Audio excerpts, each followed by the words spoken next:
انسان کو اپنی زندگی حقیقت کے آئینے میں گزارنے کی کوشش کرنی چاہیے۔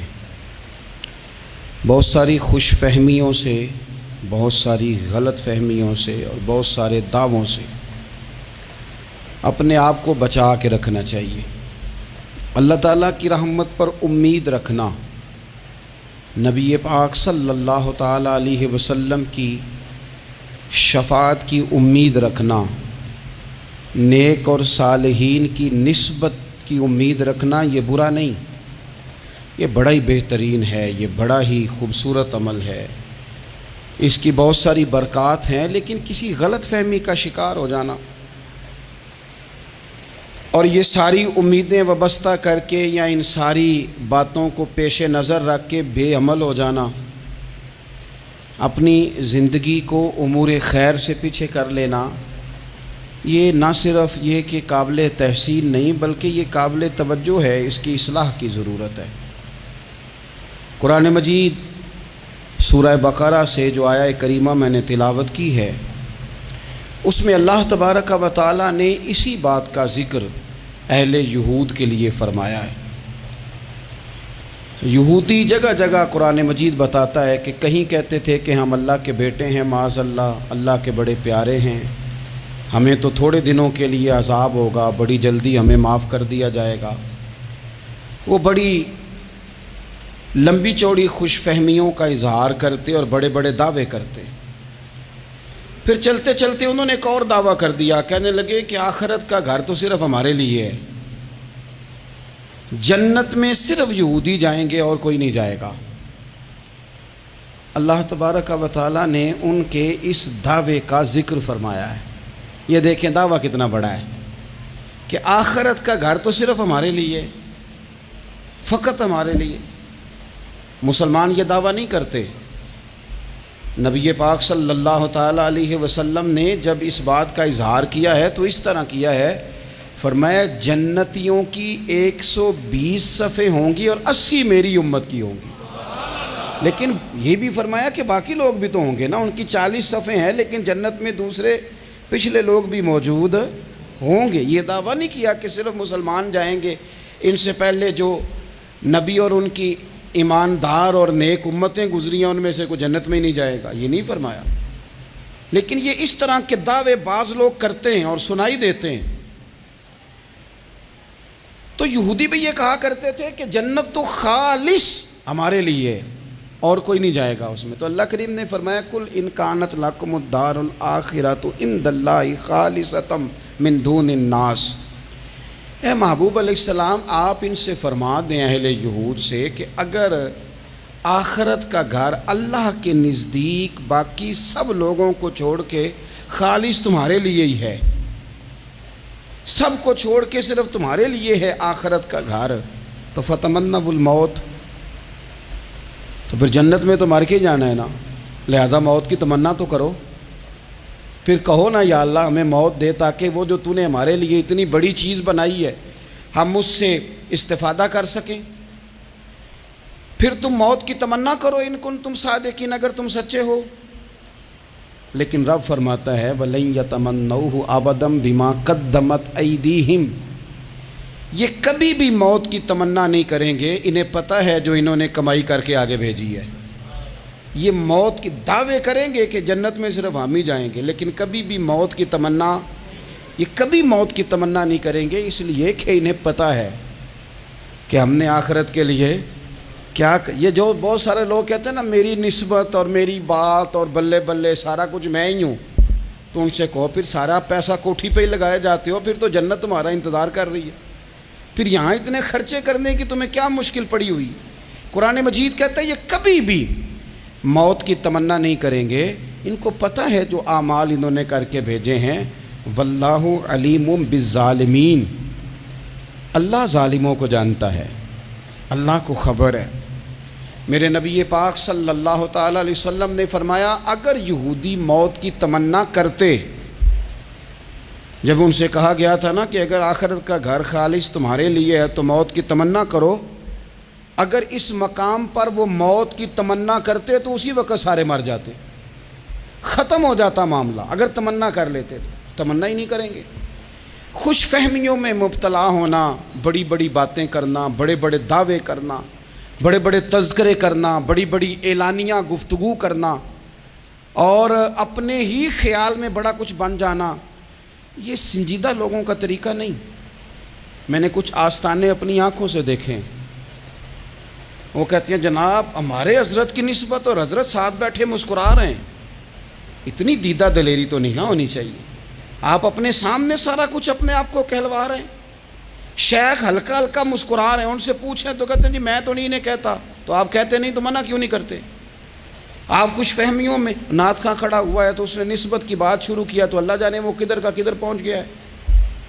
میں کہتا ہوں کون انکار کر رہا ہے نسبت کے فیض کا؟ کون منکر ہے؟ یہی تو باعث نجات ہے ہمارے لیے امیدیں۔ لیکن یہ کہ خوش فہمی میں مبتلا ہو جانا اور اس طرح کے بڑے بڑے دعوے کرنا، اور پھر بہت ساری خوابیں آتی ہیں لوگوں کو اور خوابوں کی بنیادوں پر بڑا کچھ بنتا ہے۔ تو میں کہتا ہوں جناب خواب میں تو میں کہہ دوں آپ سے خواب میں کہ میں رات کا صدر بن گیا ہوں تو آپ کو کوئی اعتراض ہے؟ میں خواب میں بنا ہوں، آپ کو اس میں کیا اختلاف؟ حقیقت کی زندگی میں آئیں۔ حقیقت کی زندگی میں جتنے لوگ نیک ہیں، پرہیزگار ہیں، دعویٰ ہے غلامی کا، دعویٰ ہے نسبت کا، فلانی شے کا، تو پھر بھئی آپ نے اتنا مال کاہے کو جمع کر لیا ہے؟ پھر یہ کاریں، یہ بنگلے، یہ کوٹھیاں، یہ جائیدادیں، یہ جلسوں کی فیسیں، یہ نعتوں کی فیسیں، یہ کس لیے؟ پھر تو آخرت آپ کے لیے سجی ہوئی ہے، سنوری ہوئی ہے، پھر تو آپ اس طرف توجہ کریں۔ حقیقت پسندی کا مزاج جب تک قوموں میں نہیں آتا، قومیں اتنی دیر تک اپنی روحانی، اخلاقی اور کردار کی بلندی نہیں حاصل کر پاتی۔ تو موت کی تمنا، یہاں ایک بات اور سن لیں، شریعت اسلامیہ کے اندر مصیبتوں سے گھبرا کر موت کی تمنا کرنا منع ہے۔ کوئی شخص کسی مشکل میں ہے، بیماری میں ہے، تکلیف میں ہے، دکھ میں ہے، تو موت کی تمنا کرے کہ اس بیماری سے تو مر جاؤں تو اچھا ہے، تو یہ منع ہے اس کے لیے۔ ہمارے ہاں کچھ لوگ لا علمی کی بنیاد پر، چھوٹا سا جھگڑا گھر میں ہوا تو کہتے ہیں میں تو اللہ سے دعا کرتا ہوں میں اب مر ہی جاؤں۔ بھائی آپ اتنی سی بات نہیں سہ سکے اور آپ نے اتنی سی بات پر اتنی بڑی بات کر دی کہ میں اب چلا ہی جاؤں، اور یہ جھگڑوں کے اندر عام لوگ کہہ دیتے ہیں، یہ منع ہے۔ نبی پاک صلی اللہ تعالیٰ علیہ وسلم نے اس سے منع فرمایا، بلکہ مسلم شریف میں فرمایا کہ اگر تم نے کبھی دعا کرنی بھی ہو کسی وقت تو ان لفظوں سے کر سکتے ہو کہ یا اللہ جب تک میرا زندہ رہنا میرے حق میں بہتر ہے، مجھے دنیا میں رکھ، اور جب میرا یہاں سے چلے جانا تیری حکمت کا تقاضا ہے اور میرے حق میں بہتر ہے تو پھر مجھے ایمان کے ساتھ لے جا، پھر تو مجھے لے جا۔ تمنا موت کی کرنا اور مصیبتوں سے گھبرا کر کرنا، اور بھائی مشکلات میں جینا تو حسن ہے۔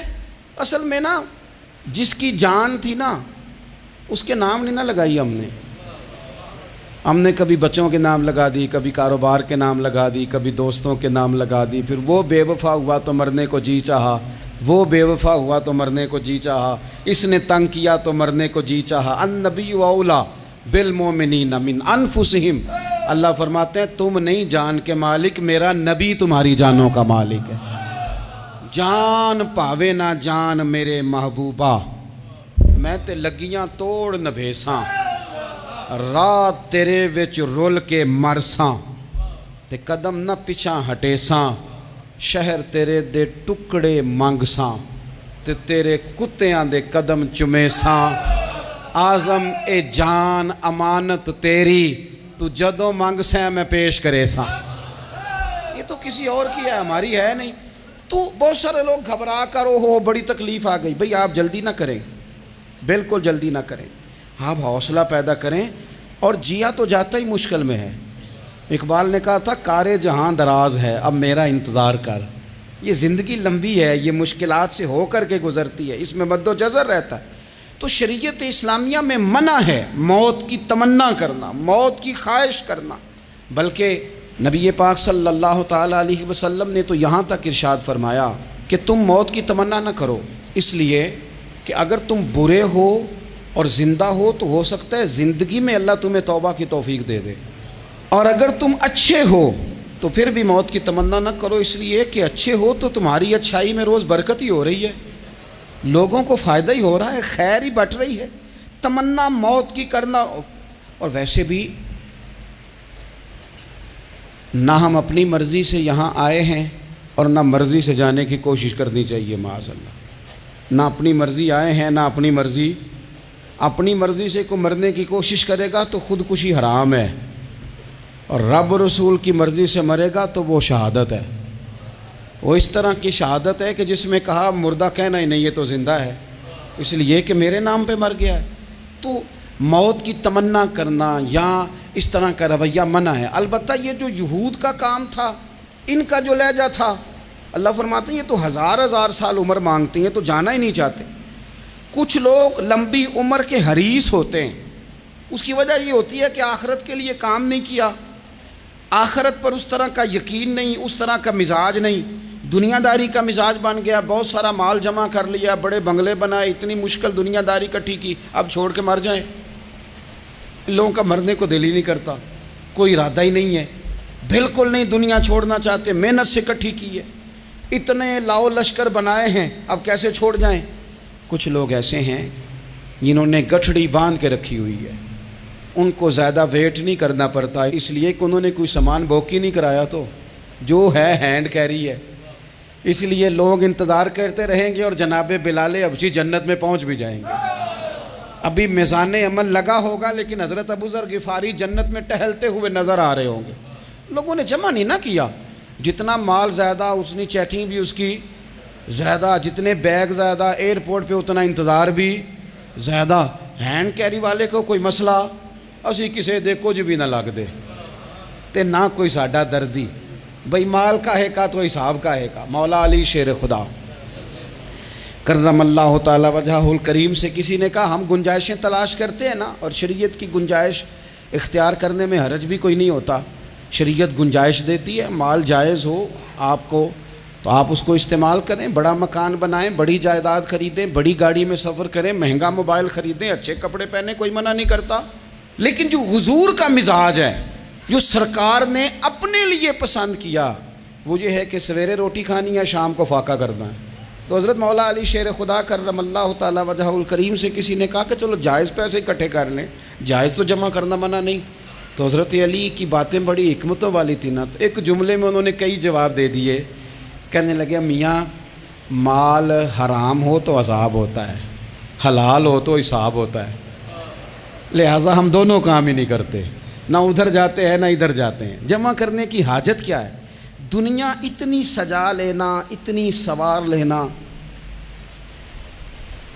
بڑا ٹھنڈا اے سی چلتا ہے ہمارے کمروں میں، کھلی آنکھوں سے لوگ بستر سے اٹھ نہیں پاتے، آنکھیں کھل گئی ہیں، الارم بج گیا ہے، لیکن وہ بہت مزے کی پسند کی روٹی رات کھائی تھی، اپنی مرضی کا کھانا کھایا تھا، پیٹ بھر کے کھایا تھا، مرضی کے مشروبات پیے تھے، ٹھنڈے کمرے میں آرام ہے، کھل گئی ہے آنکھ، موٹے الارم نے آواز دیا اٹھو، لیکن یہ غفلت ہے نا، دنیا جمع کر لی ہے نا ساری۔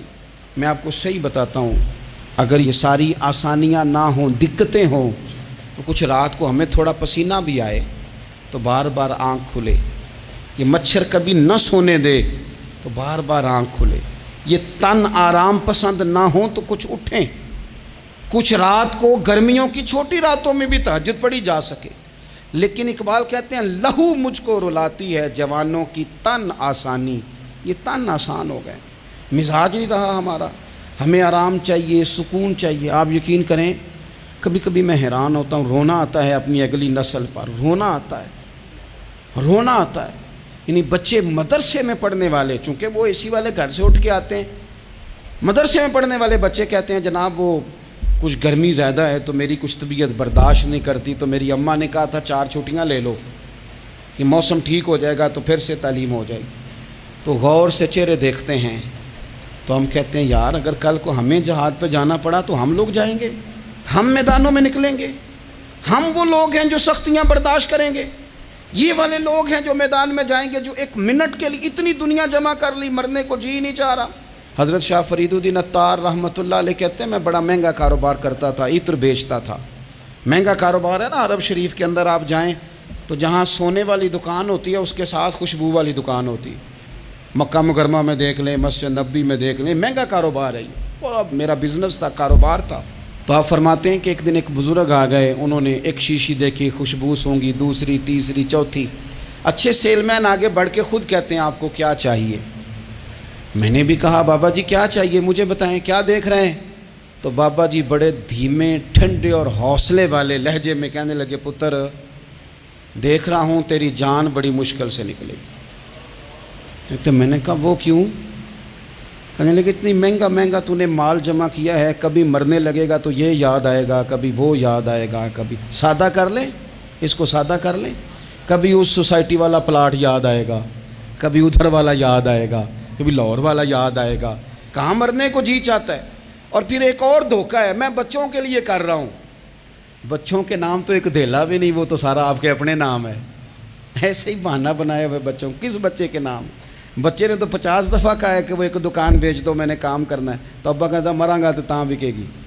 کہاں بچوں کے لیے؟ کون کہتا ہے بچوں کے لیے؟ یہ تو خواہشات ہیں جن پر ہمارا اپنا قبضہ ہے, ہر کنجی تو ہماری جیب میں. کون کہہ رہا ہے؟ وہ تو کبھی جا کے ملے گا ان کو جب موقع آئے گا. تو کہا یہ اتنا مال جمع کیا ہے, تم پتر تیری جان تو مشکل سے نکلے گی. تو کہتے ہیں میں دنیا دار تھا, دنیا دار کو نصیحت کریں تو وہ غصہ کرتا ہے, طنز کرتا ہے.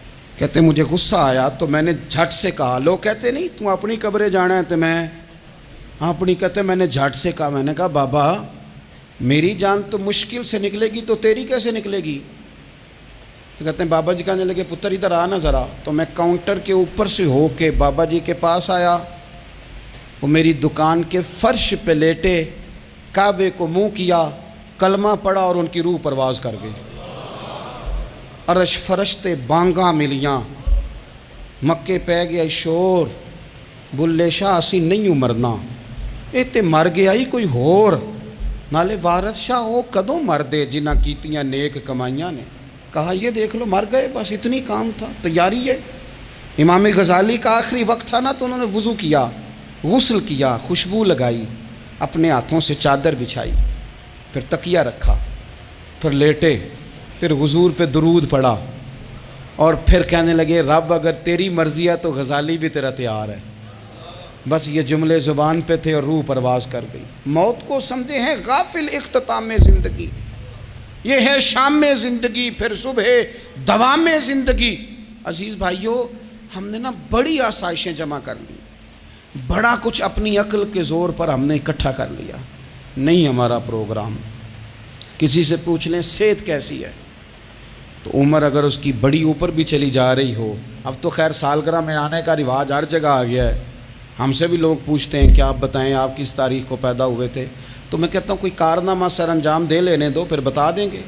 ابھی تو کچھ کر نہیں سکے, کچھ بتائیں گے تو کچھ دن بھی منا لیں گے, ابھی تو لگتا ہے کہ بڑا وقت ضائع ہو گیا ہم سے. تو عزیز بھائی کوئی نہیں کہتا کہ اب ٹائم آ گیا ہے, شوگر ہو گئی ہے, بلڈ پریشر ہو گیا ہے, طبیعت خراب رہتی ہے, فلانا مسئلہ ہو گیا ہے. تو تمنا موت اور موت کا ڈر اور نہ مرنے کا ارادہ اور دنیا سے دل کو لگا کے رکھنا اور ہر وقت جینے کی خواہش پیدا کرنا اور ہر وقت حال میں مزید کی دوڑ میں رہنا, وہ لوگ اس لیے تیار رہتے تھے, دعائیں مانگتے تھے شہادت کی, کہ انہوں نے نا دنیا بنائی نہیں تھی. حضرت عمر نے تو دوسرا کرتا نہیں پہنا ساری زندگی, وہ جو مکان آ رہا تھا وہی چل رہا تھا, وہ تو تھوڑے پہ قرضہ تھا ان پہ, لیکن ہر نماز کے بعد صحیح بخاری میں موجود ہے وہ دعا مانگتے تھے, اللہم ارزقنی شہادتاً فی سبیلک, یا اللہ ایسا نہ ہو میں تب بھی موت چلا جاؤں, مجھے اپنے رستے میں شہادت کی موت دینا.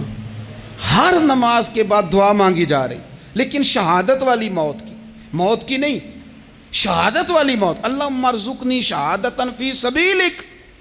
اور مالک مدینہ چھوڑنے کو دل نہیں کرتا, یا اللہ شہادت کی موت دینا, اور دینا بھی اپنے نبی کے شہر کے اندر, یہیں رہوں, یہیں میرا مدفن بنے.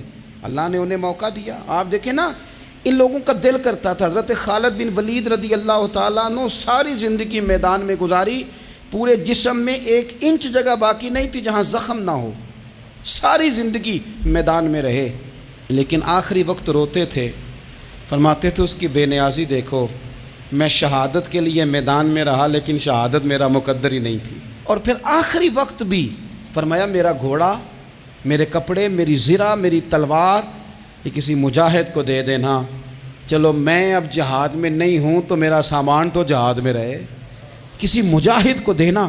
ان لوگوں نے جتنی محنت کی نا مرنے کے بعد کے لیے کی، مرنے کے بعد کے لیے زندگی کا جو دوسرا پل ہے اس کے لیے کوشش کی، وہاں انہوں نے صدقات جمع کرائے، خیرات جمع کرائے، عبادات جمع کرائیں، حسن اخلاق جمع کرایا، اچھا سلوک جمع کرایا، انہوں نے آخرت کے بینک میں ڈھیروں مال جمع کرایا، وہاں ان کے مکان بک ہوئے، جنت میں ان کے نام کی بڑی بڑی جگہیں اللہ تبارک و تعالیٰ کے فضل سے طے کی گئیں، تو پھر انہیں وہاں جانے میں کوئی دشواری بھی نہیں تھی، انہیں کوئی مشکل نہیں تھی، وہ تیار تھے۔ لیکن چونکہ ساری محنت ہی دنیا کے لیے ہے، وہ جو خاص ایک آخرت پر مسلمان کا ایمان اور یقین اور تیقن تھا، اس طرف ہمارا مزاج نہیں۔ آپ دیکھیے حضرت ملک الموت اسرائیل علیہ السلام نا حضرت ابراہیم علیہ السلام کی روح قبض کرنے کے لیے حاضر ہوئے، تو کہا جناب چلیے آپ کی روح لینے آیا ہوں۔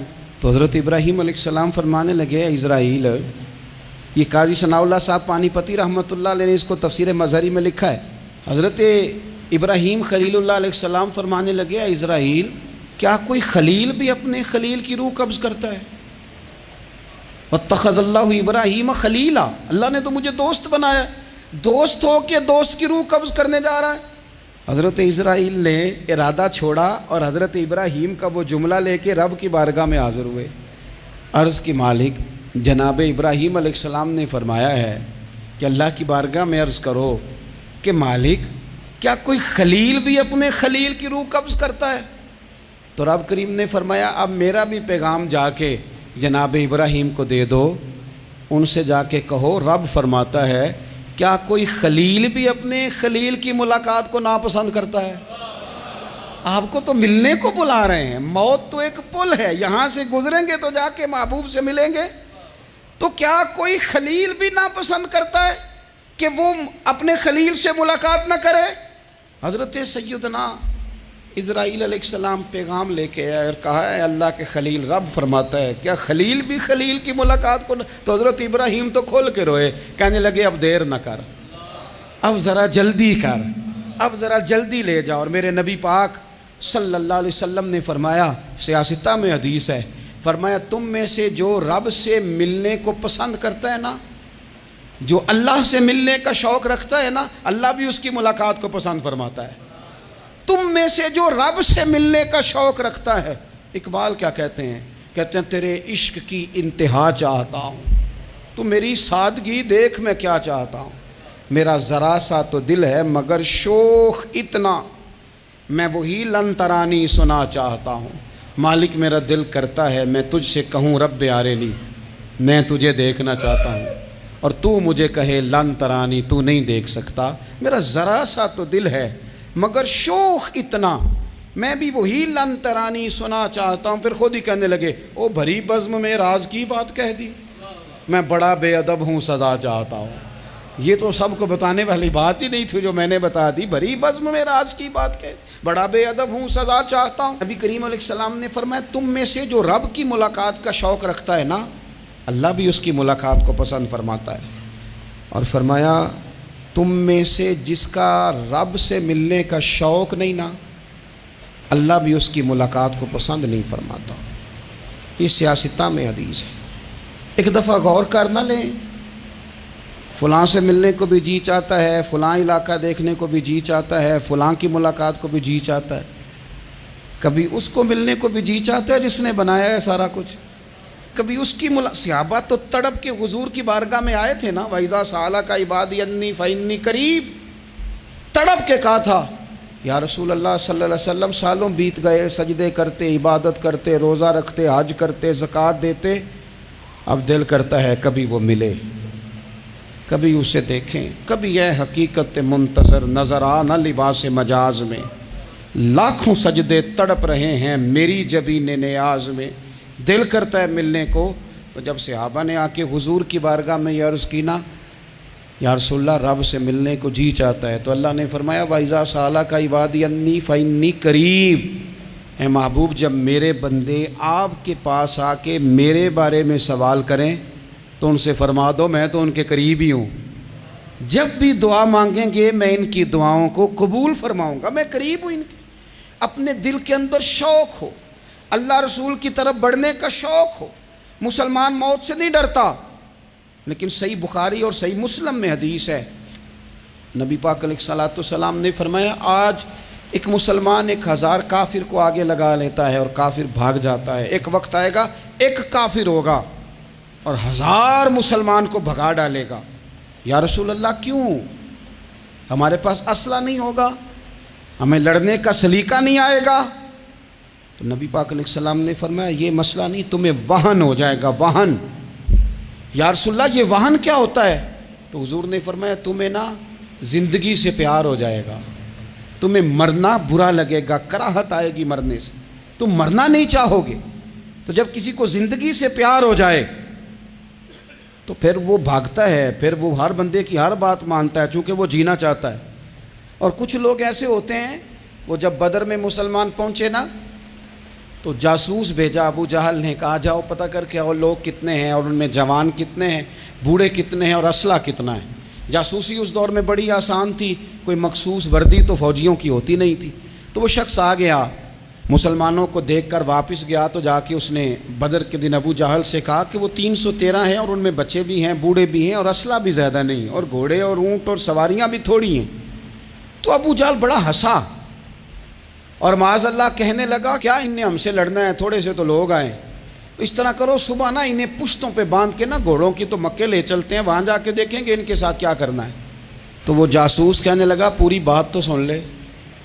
اس نے کہا پوری بات کیا ہے؟ کہنے لگا آئے 313 ہیں پر گھر واپس جانے کا کسی کا بھی ارادہ نہیں، وہ کشتیاں جلا کے آئے ہیں، میں رات وہاں گزار کے آیا ہوں، میں نے بوڑھوں کو بھی شہادت مانگتے دیکھا ہے، میں نے بچوں کو بھی شہادت مانگتے دیکھا ہے، میں نے ایک ایک کے سینے میں مر مٹنے کا جذبہ دیکھا ہے، وہ جینے کی امنگ لے کے نہیں آئے، ہتھیلی پہ رکھ کے آئے ہیں جان، اور ایک ایک شخص شہید ہو کے جانا چاہتا ہے، اور وہ ایک دوسرے کے پیچھے چھپیں گے نہیں۔ یہ جو موت ہے نا، موت یہ تو ایک پل ہے، اس سے گزریں گے، اللہ رسول کے حضور جائیں گے، جنت کی نعمتیں، خدا کی تیار کی ہوئی رحمتیں مسلمان کا آگے بڑھ کے استقبال کریں گے۔ حضرت عمار بن یاسر رضی اللہ تعالیٰ عنہ کو زخم لگ رہا ہے میدان جہاد میں، اور تیز زخم لگ رہا ہے، سخت تکلیف میں۔ تو ایک شخص نے آ کے پوچھا کیا حال ہے؟ تو آپ فرمانے لگے حال کیا ہونا ہے، تھوڑا سا ٹائم رہ گیا ہے۔ تو بندہ پریشان ہو گیا، اس نے کہا کس بات میں؟ فرمانے لگے تھوڑا سا ٹائم رہ گیا ہے، بس میں نبی پاک سے ملنے والا ہوں اور حضور کے صحابہ سے ملنے والا ہوں۔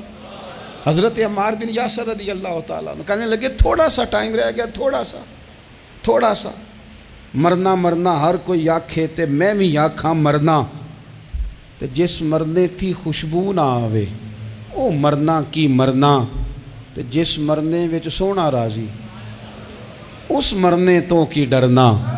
ایک گل رکھنا یاد کہ میرا جس دن ہووے مرنا، سب کچھ کرنا، سب کچھ کر کے میرا منہ روزے ول کرنا، شاید میرا آقا آوے میں دیدار حضور دا کرنا۔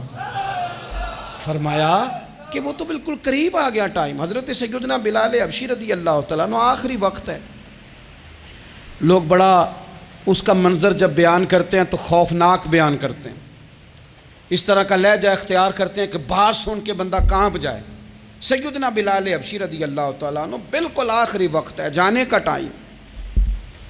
تو حضرت بلال کی اہلیہ قریب بیٹھی ہیں تو کہنے لگی بڑے غم کا موقع آ گیا، غموں کی رات شروع ہو گئی، حالات میرے لیے مشکل آ گئے۔ آپ نے فرمایا کیا ہوا؟ کہنے لگی آپ جا رہے ہیں؟ تو حضرت بلال کہنے لگے یہ غم کا موقع نہیں، یہ تو خوشی کا موقع ہے، میں جاؤں گا تو حضور سے ملوں گا نا، جاؤں گا تو نبی پاک سے ملاقات ہوگی، یہ تو میرا ملاقات کا وقت آیا۔ تو اپنی زندگی کے اندر انسان کچھ اپنی آخرت کے لیے کرے، کچھ زاد راہ جمع کرے، کچھ وہ تیاری کرے، کچھ اس کے پاس ایسے اعمال ہوں جس کی بنیاد پر اس کا رب رسول کی بارگاہ میں حاضری کو جی چاہے۔